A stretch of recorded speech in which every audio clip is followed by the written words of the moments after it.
अबे जी, अगर कमलनाथ चले गए बीजेपी में तो मध्य प्रदेश में क्या होगा कांग्रेस का? चुनावी हार के बाद में कमलनाथ के ऊपर बहुत सारे आरोप हैं। कांग्रेस ने अभी उन्हें लिखित रूप से जवाब नहीं मांगा उन्हें, लेकिन अब तो धीरे धीरे जो प्रमोद कृष्णम के साथ किया है उससे मिलता जुलती कार्रवाई कमलनाथ के साथ भी करनी होगी कांग्रेस को। एक मुद्दे दूर नहीं है। जो कुछ घटनाक्रम हुआ है बिहार में, तेजस्वी का भाषण, रणनीति, रात में तेजस्वी घर पुलिस का जाना, इसके संकेत क्या हैं? क्या बिहार की राजनीति में भारतीय जनता पार्टी यानी एनडीए के गठबंधन को फायदा हुआ? जैसे ना भारतीय जनता पार्टी के हैं और नीतीश कुमार जनता दल यूनाइटेड के हैं, इनकी जो हास्यास्पद स्थिति है, इन्होंने जिस तरीके से लोकतंत्र को एक मजाक की वस्तु बनाकर रख दिया है, वो इस बात को रेखांकित कर रहे थे। और सबसे ज्यादा मुझे उनके भाषण में जो बात लगी, उन्होंने ये साबित कर दिया अपने भाषण में कि नीतीश कुमार के पास महागठबंधन छोड़ने का कोई कारण नहीं। मध्य प्रदेश से खबर तो आ रही है कि कमलनाथ पे भी बीजेपी डोरो डाल रही है कि कमलनाथ बीजेपी में आ जाए। नमस्कार, मैं संजय शर्मा। आप देख रहे हैं 4 PM न्यूज नेटवर्क। बिहार में जो कुछ हुआ उसने काफी सारे नए समीकरण पैदा कर दिए। तेजस्वी के भाषण की हर तरफ चर्चा हुई। बिहार निपटा और गुजरात लॉबी नए शिकार की तलाश में लग गई। महाराष्ट्र के में कांग्रेस के पूर्व मुख्यमंत्री ने इस्तीफा दिया। अब गुजरात लॉबी मध्य प्रदेश में पहुंची है। ऑपरेशन लोटस की तैयारी है। निशाने पर कमलनाथ है। क्या होगा? क्या नया गुल मध्य प्रदेश में खिलेगा? मध्य प्रदेश संघ का और भाजपा का प्रयोगशाला रही है एक लंबे समय से। किसान बड़ी तैयारियों के साथ दिल्ली आ रहे हैं। किसान आंदोलन अगर भड़क गया तो ये मोदी सरकार के लिए बहुत बड़ा नासूर बन जाएगा। इस बार किसानों के साथ मजदूर हैं, स्टूडेंट्स हैं और तरह तरह के ऑर्गेनाइजेशन हैं। कांग्रेस ने इसको खुला समर्थन देने की घोषणा कर दी है। मोदी सरकार के 3-3 मंत्री लगाए गए हैं कि किसी तरह से किसानों से बात कर लो, ये आंदोलन भड़के नहीं, ये आंदोलन शांत हो जाए। लेकिन बड़ा सवाल ये है कि जब चुनाव की दहलीज पे खड़ी है भारतीय जनता पार्टी, जब कांग्रेस के नेताओं को चुन चुन के तोड़ने में लगी है भारतीय जनता पार्टी, तो क्या वो एक ऐसे बड़े आंदोलन का सामना करना पसंद करेगी? और किसानों की अगर मांगे नहीं मांगी गई तो ये पहले वाला दौर नहीं है जब 700-800 किसानों ने अपनी जान दे दी, उन पे लाठीचार्ज हुआ, आंसू गैस के गोले छोड़े गए। इस बार किसान आर पार की लड़ाई लड़ना चाहते हैं। किसानों ने अपने उन चेहरों को पीछे कर दिया है जो किसान नेता सरकारों के एजेंट बताए जाते हैं, सरकारों के साथ डीलिंग करना चाहते हैं। नाम आप सब जानते हैं। कई किसान नेताओं ने मेरे मंच पर आकर भी ये कहा है कि हमारे बीच से कुछ किसान नेता ऐसे हैं जिन्हें गोदी मीडिया बहुत दिखाता है, किसान नेता के रूप में दिखाता है और वो सरकार के साथ पर्दे के पीछे खेल करते हैं। क्या होगा इन सारी बातों का, ये मैं विस्तार से बातचीत करूंगा प्रोफेसर अभय दुबे जी के साथ। देश के वो जाने माने पत्रकार जो तमाम बड़े बड़े टीवी चैनल पर आपको दिखाई देते हैं, रहते हैं, बहुत बढ़िया बात करते हैं, बहुत बढ़िया विस्तार के साथ अपनी बात करते हैं। कई किताबें लिखी हैं, राजनीति और सामाजिक सरोकारों से बहुत जुड़े रहते हैं प्रोफेसर अभय दुबे। चलते हैं और इन सारी बातों के संग आज आपको कई बड़े खुलासे करते हैं। पूरा इंटरव्यू सुनिएगा, आपको मजा आएगा। चैनल को ज्वाइन कीजिएगा, सब्सक्राइब करिएगा। स्वागत है 4 PM न्यूज नेटवर्क पे अभय दुबे जी आपका। और बिहार पे जब अविश्वास प्रस्ताव की बात चल रही थी तो हम पूरा देश आपको एबीपी चैनल पर सुन रहा था, आप बहुत अच्छे बोल भी रहे थे। बिहार में जो तेजस्वी ने भाषण दिया, उस भाषण की बड़ी चर्चा है। जो कुछ घटनाक्रम हुआ है बिहार में, तेजस्वी का भाषण, रणनीति, रात में तेजस्वी घर पुलिस का जाना, इसके संकेत क्या हैं? क्या बिहार की राजनीति में भारतीय जनता पार्टी यानी एनडीए के गठबंधन को फायदा हुआ? तेजस्वी ने जो खेल खेला कि ओल्ड पेंशन स्कीम लागू कर दीजिए मुख्यमंत्री जी, तो ओपीएस का मुद्दा उन्होंने बड़ी सफाई के साथ उठा दिया। नौकरियों की बात कर ली कि हमने, हमारी इच्छा शक्ति थी, हमें नौकरी दे दी। इस पूरे घटनाक्रम पे आपकी क्या प्रतिक्रिया है कि ये पूरा जो घटनाक्रम हुआ, ये किसको फायदा पहुंचाया और किसको नुकसान? देखिए, तेजस्वी यादव का भाषण सुनते वक्त मैं ये सोच रहा था कि इस समय राष्ट्रीय जनता दल अपने सहयोगी दलों के साथ में, वामपंथी दलों के साथ में और कांग्रेस के साथ में बिहार में काफी आत्मविश्वास की स्थिति में है। जो पहले ये समझा जा रहा था कि नीतीश कुमार के पाला बदलने से इनका आत्मविश्वास डगमगा गया होगा और 2000 वो 14 में जब नीतीश कुमार और लालू यादव अलग-अलग लड़े थे, तो उस वक़्त भारतीय जनता पार्टी ने इन्हें बहुत बुरी तरीके से हराया। तो उसी तरह की बात समझी जा रही थी कि इस बार फिर इन दोनों के अलग-अलग होने से काफ़ी बुरी पराजय होगी और भारतीय जनता पार्टी बहुत ज़बरदस्त रूप से चुनाव जीतेगी। लेकिन जिस तरह से तेजस्वी यादव ने अपने भाषण, मेरे ख्याल से अविश्वास प्रस्ताव रखने के बाद में पहला भाषण तेजस्वी यादव का ही था। जब विश्वास प्रस्ताव रखा गया कि हम इस नीतीश कुमार की सरकार में सदन विश्वास व्यक्त करता है, तो उसमें पहला भाषण नीतीश कुमार को सॉरी तेजस्वी यादव का ही था। और उन्होंने जिस तरीके से वक्तव्य अपना दिया, उसी से समझ में आ गया कि वो किस तरीके से उनकी सोचने की प्रक्रिया क्या है, उनकी देह भाषा, उनकी बॉडी लैंग्वेज क्या है, सब कुछ विश्वास से लबालब भरा हुआ था।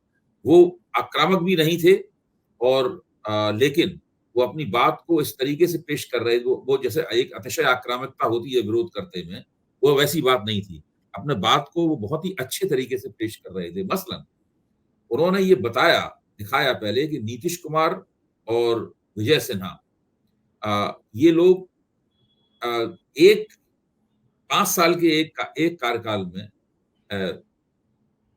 नीतीश कुमार तीसरी बार मुख्यमंत्री की शपथ ले रहे हैं और विजय सिन्हा के कौन-कौन से पदों पे उप मुख्यमंत्री बनने से पहले 2 किन-किन पदों के ऊपर थे।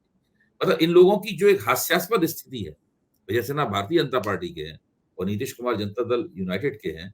इनकी जो हास्यास्पद स्थिति है, इन्होंने जिस तरीके से लोकतंत्र को एक मज़ाक की वस्तु बना के रख दिया है, वो इस बात को रेखांकित कर रहे थे। और सबसे ज़्यादा मुझे उनके भाषण में जो बात लगी, उन्होंने ये साबित कर दिया अपने भाषण में कि नीतीश कुमार के पास महागठबंधन छोड़ने का कोई कारण नहीं था। उन्होंने कहा कि भई आपने कहा कि हमारा मन नहीं लग रहा था। आपका मन नहीं लग रहा था तो आप हमसे कहे होते। हमें तो आप अपने बेटे की तरह सब जगह पेश कर रहे थे और हम भी आपके चरण छूते थे, हम भी आपके नेतृत्व में हम काम कर रहे थे। एक बार तो आपने कहा होता, मतलब नीतीश कुमार के पास फिर उन्होंने बताया कि पिछली बार जब आपने पाले बदले थे, तब आपके पास कौन-कौन से कारण थे। वो कारण तो इस बार नहीं थे आपके पास, जिन कारण से आपने पाला बदला। देखिए तेजस्वी यादव की ये बात मैंने खास तौर से इसलिए मार्क की, क्योंकि उससे मेरा वो तर्क सही साबित होता है कि अगर नीतीश कुमार को कांग्रेस पटना की बैठक में ही या उसके तुरंत बाद किसी दूसरी बैठक में संयोजक बना देती, देर सवेर ये तब भी छोड़ते इंडिया छोड़ गठबंधन। देते। हाँ, और उस वक़्त सर्वनाश हो जाता। हाँ, इंडिया जब गठबंधन ही संयोजक खत्म हो बनने के जाता। बाद छोड़ते, तो बिल्कुल ही साफ हो जाता मैदान। पहले मैं इस राय का था कि उन्हें अगर संयोजक बना दिया जाता तो शायद वो ना छोड़ते। लेकिन अब मुझे लग रहा है कि अगर संयोजक बना भी दिया जाता, तब भी वो छोड़ते, क्योंकि वो दरअसल भारतीय जनता पार्टी नरेंद्र मोदी के अंडर कवर एजेंट थे। जैसा कि मैंने कल आपसे कहा भी कि दूसरे अंडर कवर एजेंट केसी त्यागी थे, वो नीतीश कुमार के अंडर कवर एजेंट थे, जो कि मीडिया में पेश होते। तो ये जो तेजस्वी यादव के लेक्चर से ये बात साफ निकल कर सामने आ गई। दूसरी महत्वपूर्ण बात उन्होंने जो कही, वो तो मेरे ख्याल से बिहार की राजनीतिक इतिहास में इस्तेमाल किया जाने वाला सबसे बेहतरीन और दमदार जुमला साबित होगा, जब उन्होंने कहा कि मोदी जी बड़ी पक्की गारंटियां दे रहे हैं, लेकिन क्या ये गारंटी मोदी देंगे कि ये फिर से पलटेंगे नहीं, दोबारा पलटेंगे नहीं। हाँ, फिर से नहीं पलटेंगे? तो ये सब जो उन्होंने किया, फिर उन्होंने, जैसे आपने खुद भी कहा अपनी भूमिका में, कि उन्होंने एक तो रोजगार के सवाल के ऊपर बहुत जोर दिया। यही रोजगार का सवाल उन्हें लालू यादव के बेटे की सीमाओं से बाहर निकालकर स्वतंत्र रूप से नेतृत्व की दावेदारी करने वाला बिहार का नौजवान, उभरता हुआ नौजवान नेता इसी रोजगार के मुद्दे ने बनाया है। यही रोजगार का मुद्दा केवल अपनी दम पर, बिना किसी दूसरे दल की मदद से राष्ट्रीय जनता दल को बिहार का सबसे बड़ा दल बनाया उसने पिछले विधानसभा चुनाव। तो रोजगार के मुद्दे को उन्होंने रेखांकित किया, उस पर उन्होंने जोर दिया। फिर ओल्ड पेंशन स्कीम के सवाल को रेखांकित किया, उसके ऊपर जोर दिया। और जिस तरीके से भारत रत्न को सौदेबाजी का औजार बना दिया है भारतीय जनता पार्टी ने, वो बात भी उन्होंने कही। देखिए, इन तमाम बातों के ऊपर हम लोग सब चर्चा करते रहे हैं। हाँ, एक बात मुझे बताइए कि अब है जी, अब ये इस घटनाक्रम के आगे चलते हैं। आज के भाषण का, ओल्ड पेंशन स्कीम की बातों का, इन सब का आने वाले दिनों में बिहार की राजनीति पे किस तरह, कैसे असर पड़ेगा, ये थोड़ा विस्तार से समझाइए। देखिए, मुझे लगता है कि आत्मविश्वास काफी है और उनके पास कार्यकर्ता जम के हैं, और नीतीश जी को छोड़कर जिनका ग्राफ लगातार गिर रहा था, जिनको उन्होंने एक थका हुआ मुख्यमंत्री कहा, गिर रहा था। मुझे लगता है कि महागठबंधन बहुत जमकर भारतीय जनता पार्टी का लोकसभा चुनाव में मुकाबला करेगा। अभी 2 सर्वे आए हैं, देश का मूड आया आज तक के ऊपर। उससे पहले सी वोटर का एबीपी पे सर्वे आया था। दोनों जगह जब सी वोटर का सर्वे आया था तब नीतीश कुमार ने पाला नहीं बदला।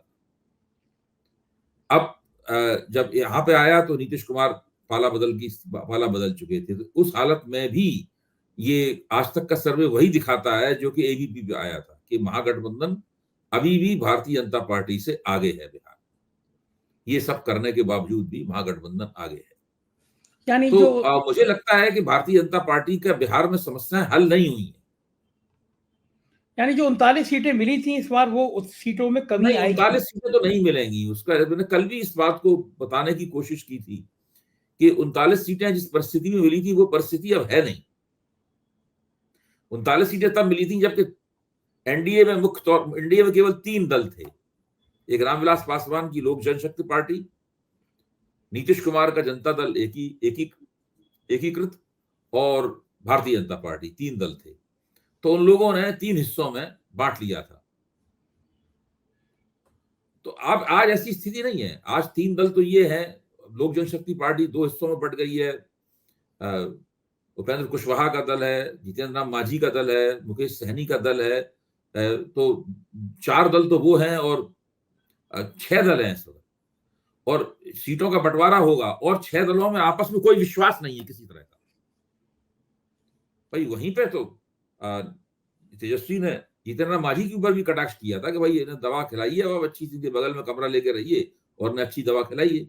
वो आपने कहा था कि इन्हें गलत दवा दी जा रही है। तो वो आपस में लोगों में कोई विश्वास नहीं है। नीतीश कुमार के एनडीए में आने से कोई खुश नहीं है। और ये तक कहा जा रहा है कि तबीयत भी बहुत खराब है, और जिस तरीके से ये अब बोलते बोलते अपना पेट खुजलाने लगते हैं, जिस तरीके से उनका मुंह चलता है एक बहुत ही कमजोर और स्नायु रोगों के शिकार व्यक्ति की तरह, उससे भी लगता है कि इनकी स्थिति, निजी स्थिति, इनकी राजनीतिक स्थिति, इनके दल की स्थिति, इनके एनडीए में इनकी स्टैंडिंग है, हैसियत है इस वक्त, वो सारी की सारी काफी खराब हालत में है। तो अच्छा, नीतीश कुमार आपको कमजोर। लगता है कि ये कि नीतीश जी जो बचा हुआ 1 साल है अभी, ये कार्यकाल पूरा कर पाएंगे, या फिर चिराग पासवान, मांझी और बाकी जेडीयू के विधायक कुछ गुल खिलाएंगे? मतलब ये अभी 1 साल सरकार चल तो पाएगी मोटे इसका? तौर पर हमें लगता है कि अभी लोकसभा चुनाव तक तो कोई गुल नहीं खिलाया जाएगा। 2 महीने और। लोकसभा चुनाव तक ये मामला चलेगा, और लोकसभा चुनाव के नतीजों के बाद में फिर तुरंत विधानसभा की सीटों की विधानसभा की सीटों के बारे में नेगोशिएशन शुरू हो जाएंगे। बैक चैनल नेगोशिएशन शुरू हो जाएंगे, सामने तो नहीं। अभी वैसे विधानसभा में काफी देर है, तो वो शुरू हो जाएंगे, क्योंकि वो विधानसभा का चुनाव शायद बिहार विधानसभा का अगले साल 2025 में अक्टूबर में जाके होगा। लेकिन मोदी जी को चिंता है बिहार की? कर्पूरी ठाकुर जी के परिजनों से मिलना, मुलाकात करना, वो सब उनको लग रहा है कि बिहार कहीं फंस सकता है। नहीं, बिहार में तो लोकसभा चुनाव फंसा हुआ है ही। लोकसभा चुनाव उस तरीके से एक तरफा नहीं है, जिस तरीके से लालू और नीतीश अलग अलग हो जाते थे, चुनाव एक तरफा हो जाता था। जिससे 2019 में भी एक तरफा हो गया था, और 2014 में भी एक तरफा था। बिहार में चुनाव उस तरीके से एक तरफा नहीं है। देखिए, तेजस्वी ने जो भाषण दिया है वो बिहारी नहीं, देश की राजनीति में दिए गए हाल के प्रमुख अच्छे भाषणों में से एक गिना जाएगा। इतना अच्छा, अपना गठजोड़ टूट जाने के बाद में इस आत्मविश्वास के साथ, और बिल्कुल उन्होंने अपने विरोधियों को लाजवाब कर दिया। आप देखिए, विजय सिन्हा ने जो भाषण दिया, आप उसको देखिए ना, उसमें उससे तो बिल्कुल साफ था कि वो पुरानी जो बीजेपी कहती रही है उसी बात को दोहरा रहे हैं कि भाई आपके ऊपर भ्रष्टाचार के आरोप हैं। तो यही तो वो कह रहे हैं। बिल्कुल ठीक कह आप रहे हैं। जातिवाद करते हैं, आप भ्रष्टाचार के आरोप है, इसके अलावा उन्होंने और क्या कहा? कुछ कोई नया आरोप नहीं था। यही बात चलते है। हैं बिहार के बाद, चलते हैं महाराष्ट्र। कांग्रेस को बड़ा झटका लगा है कि उनके पूर्व सीएम ने पार्टी छोड़ी है, तो बीजेपी में चले ही जाएंगे। बीजेपी इतनी व्याकुल क्यों है? कांग्रेस के नेताओं को ला ला के भर क्यों रही है महाराष्ट्र में? दोनों बात ये हालात जो है वो दोनों तरफ से हैं। एक तो भारतीय जनता पार्टी हर बार चुनाव से पहले बड़े पैमाने पर विपक्षी दलों से दल बदल करवाती है। भाजपा का मानना है इससे उसकी हवा बनती है, क्योंकि जो पार्टी ताकतवर होती है, जिसको लोग जीतता हुआ मानते हैं, दल बदल उसी में होता है। दूसरी तरफ जिस पार्टी का आला कमान कमजोर होता है, अपने पार्टी के संगठन पर कब्जा नहीं होता है, वो भी नेताओं को जाने से रोक नहीं पाते।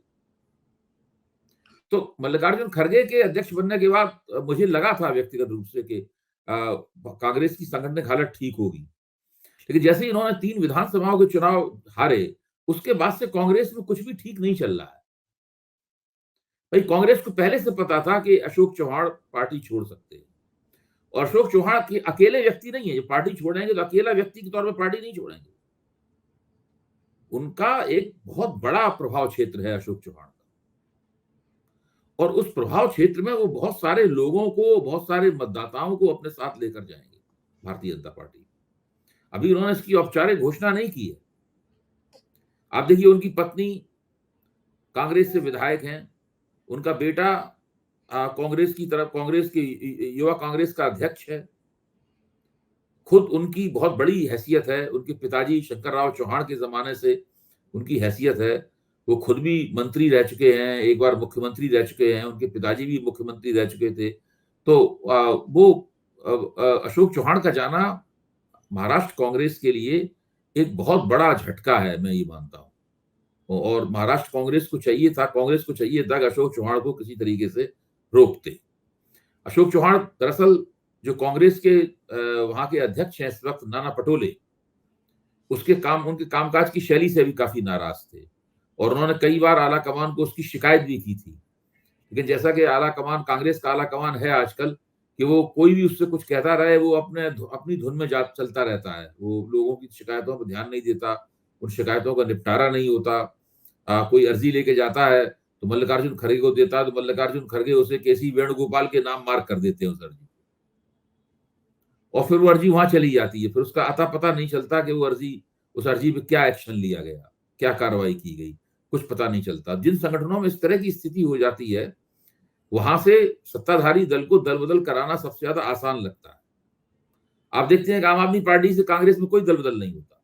हालांकि आम आदमी पार्टी की केवल 2 राज्यों में सरकार है, लेकिन वहां से कोई दल बदल नहीं होता। दल बदल ज्यादातर ऐसी जगहों पे होता है जहां पे आला कमान ढीला ढाला हो और आंख बंद करके सो रहा हो। आप ये देखिए, शिवसेना कैसे टूटी। शिवसेना, उद्धव ठाकरे अच्छे मुख्यमंत्री थे, नेक आदमी है, इसमें कोई शक नहीं, मुख्यमंत्री के तौर पे उनकी रेटिंग भी हाई थी। लेकिन पॉलिटिक्स में जिस तरीके से आपको सतर्क रहना चाहिए हमेशा, और जिस जिस जिस जिस जिनके आप नेता हैं उन पे आपकी कड़ी निगाह रहनी चाहिए, कितने बड़े पैमाने पर लोग हवाई जहाज में बैठकर चले गए, चार्टर्ड प्लेन में बैठ के चले गए, लेकिन उद्धव ठाकरे को उसका पता नहीं चला, तो शिवसेना टूट गई। एनसीपी के बारे में तो मेरा मानना यह है कि उसमें जो स्प्लिट हुआ है, उस स्प्लिट में शरद पवार की भी भूमिका है। तो शरद पवार दरअसल दोनों 2 घोड़ों की सवारी कर रहे हैं एक साथ। कभी मौका पड़ा तो अजित पवार उनके साथ वापस चले जाएंगे, और दूसरा मौका पड़ा और शरद पवार उधर चले जाएंगे। तो वो उस स्प्लिट की स्थिति तो ऐसी है। अच्छा, ये अच्छी बात कही आपने कि शरद पवार इधर भी हैं और शरद पवार उधर भी हैं। वो शरद पवार की मर्जी की बिना स्प्लिट नहीं हो सकता था उसमें। हाँ, उसके संकेत तो बाद यही भी है। स्प्लिट, आप देखिए ना, स्प्लिट के बाद भी तो कितने बार उनके पास गए, चुपचाप कमरे में 2.5 घंटे तक बातचीत की।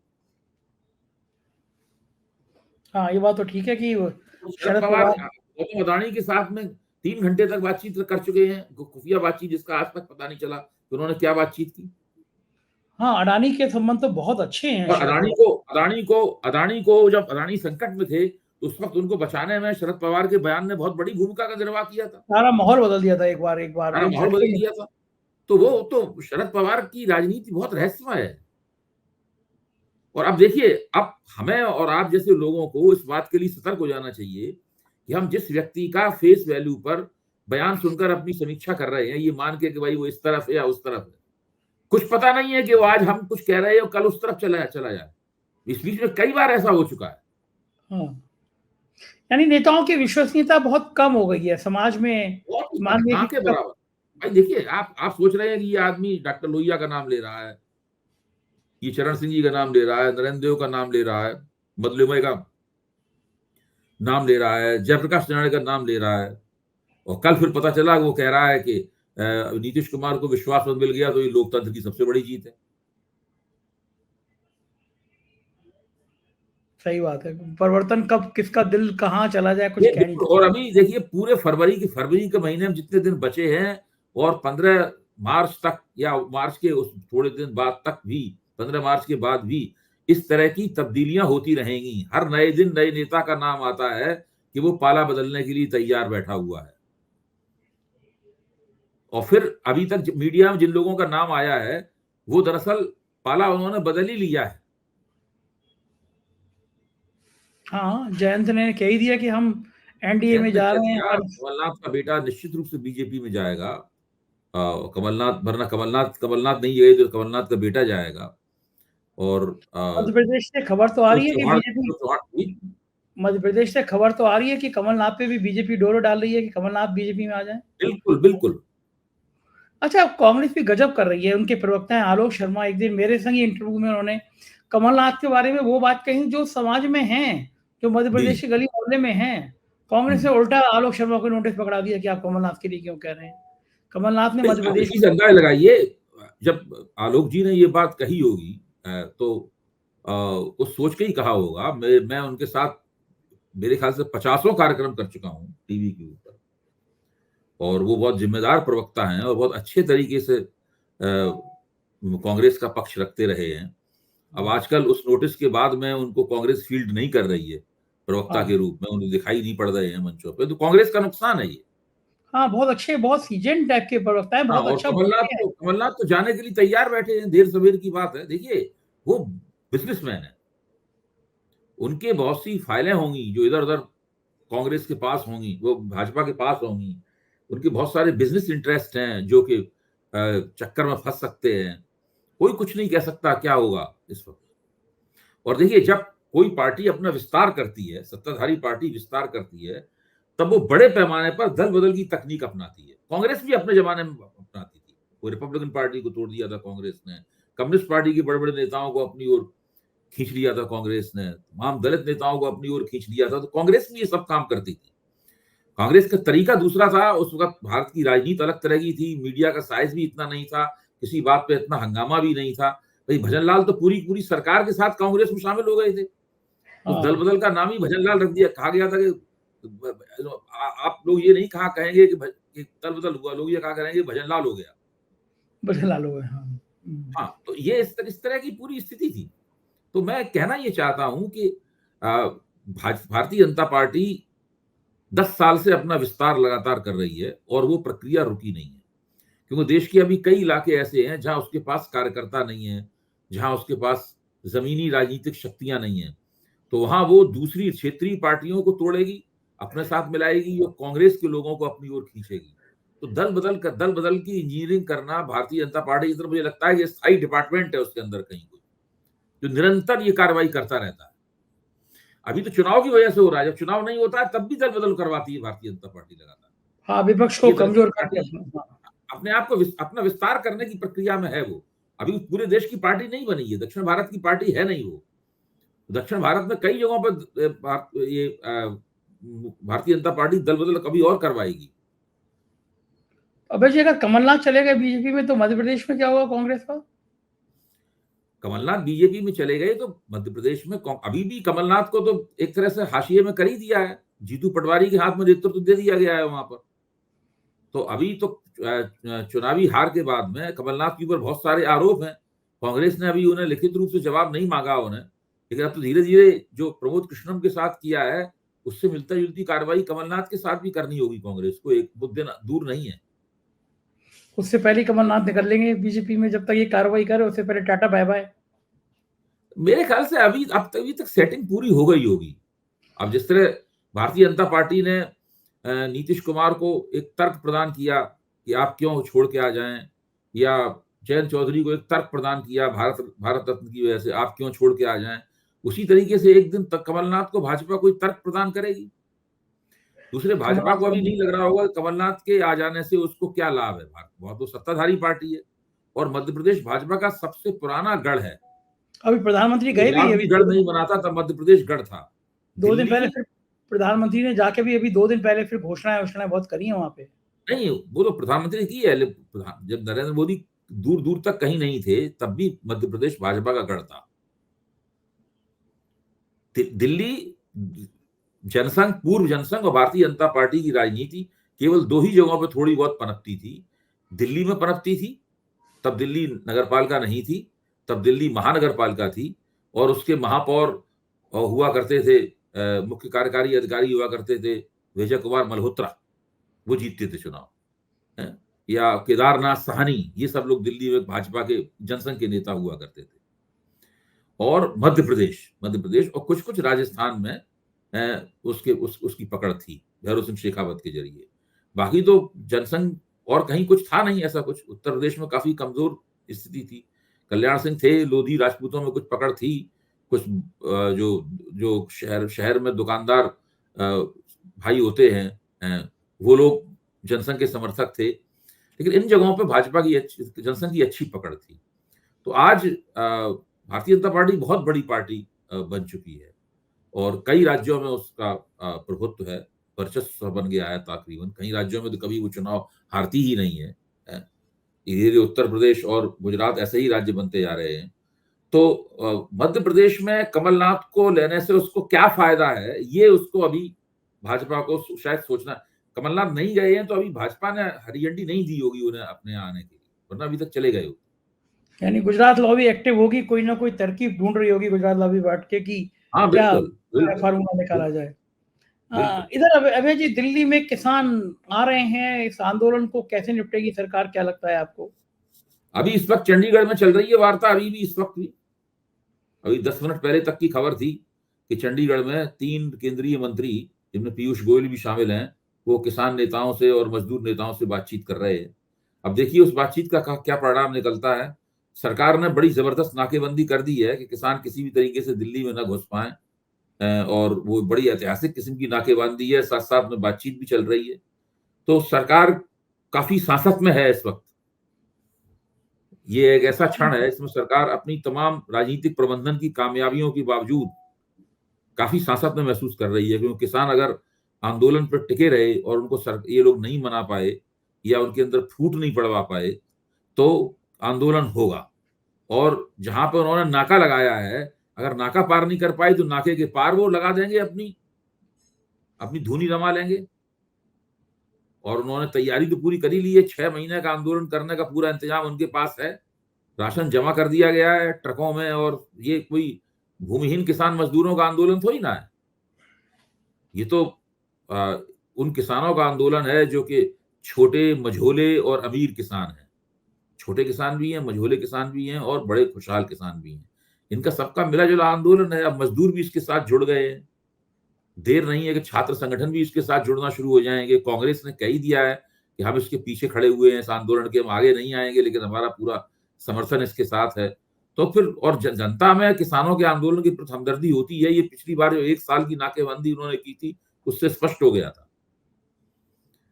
तो सरकार अगर इस आंदोलन को आनन-फानन में 1-2 दिन के अंदर नहीं खत्म कर पाई, अगर वो 16 तारीख तक किसान पहुँच गए, जो उन्होंने भारत बंद का आह्वान किया है, वहाँ तक पहुँच गए, तब फिर ये मामला लंबा खिंच जाएगा और वो फिर बहुत मुश्किल होगी सरकार के लिए।